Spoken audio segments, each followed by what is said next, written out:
the immediate family of Chief E.K. Clark, particularly my brother, Ebi Perry, and I work very closely together.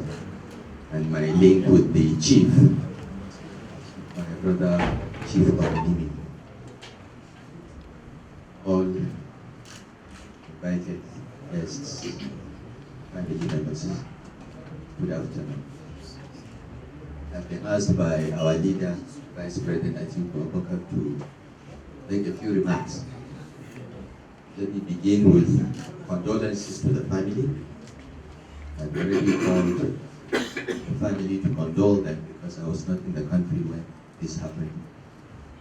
And I was very happy when this opportunity presented itself for us to be here. Chief E.K. Clark was not just an Ijo leader or Niger Delta leader, he was a father to all of us.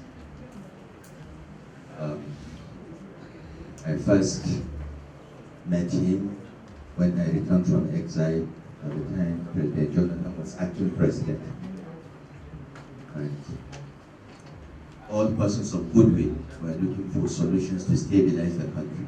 And Chief Obinimi called me and I came to the house, we had discussions, and by the grace of God, the country was stabilized. But today, we can only celebrate the contributions of Chief E.K. Clark. Those of us old enough knew when he was the federal commissioner then, his minister these days, when he was Minister of Education, based on what he did at the state level as state commissioner. He's a distinguished Nigerian who fought for justice for everyone. He stood for justice and was very vocal and courageous in his convictions. And he never keeps quiet whenever he sees injustice anywhere. And injustice to one is injustice to all, as far as Chief Clark was concerned. So I have been a regular visitor here, and we have worked together on many issues under the leadership of the chief. And as Oga has said, I think the country has lost an icon.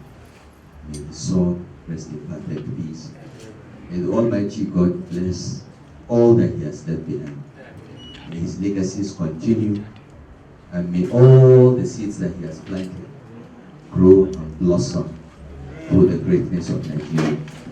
It is quite touching to hear that the last words the chief said was, "I love Nigeria, our Nigeria." I think that is a message that everyone in Nigeria should hear.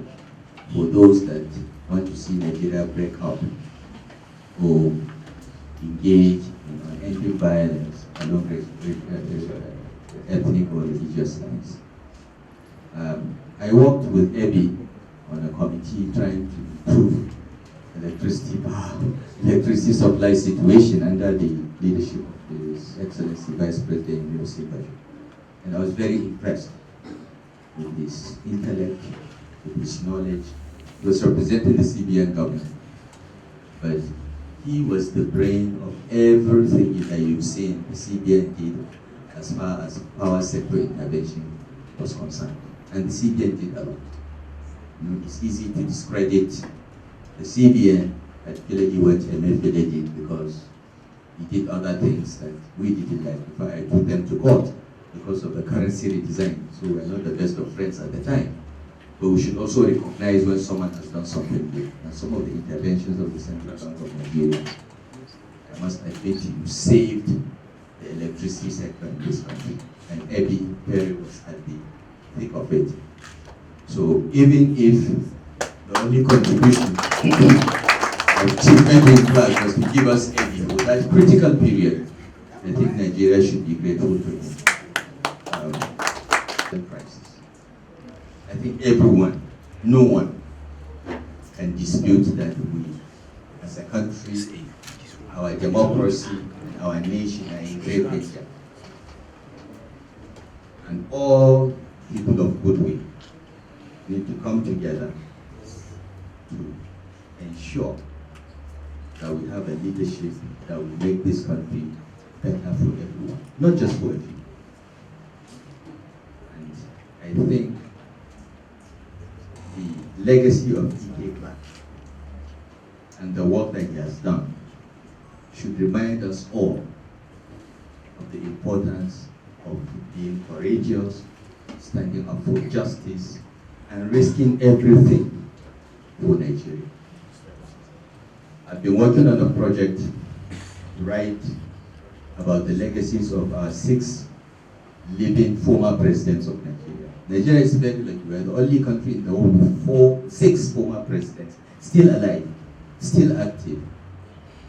And I thought we are not making the best use of their experiences as well as their mistakes. So from January last year, I started research and I reached all the former presidents. And we are working on publishing this book by the grace of God by the middle of next year, because it requires doing several years of research, but then also interviewing the former presidents and asking them some difficult questions. One of the questions I was going to ask President Babangida was June 12th. He has answered it yesterday. But there are more I want to ask him when the time comes, and I'm happy to say that all the former presidents have agreed to the project. They think it's important, because we tend to forget what good things our leaders have done, but only remember 1 or 2 of their mistakes. And taking Babangida as an example, people don't realize that the 3 largest banks in Nigeria today did not exist before Babangida. It was Babangida that licensed Guarantee Trust, licensed Access, and Zenith Bank. These are the 3 largest banks in Nigeria. They didn't exist before Babangida came, but nobody gives him credit. So these books that we want to write are to tease out some of this. Nobody gives Vice President Atiku Abubakar the credit for leading the economic policy making under the Obasanjo administration. Many of the things that we did,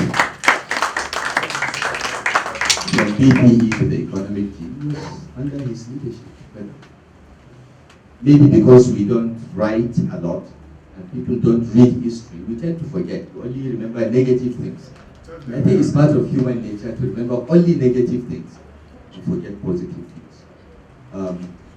I'm honored and humbled to come with Vice President Atiku Abubakar to condole his family and commend the work that E.K. Clark has done. And I call on you as a family and the other family and them to please continue this good work.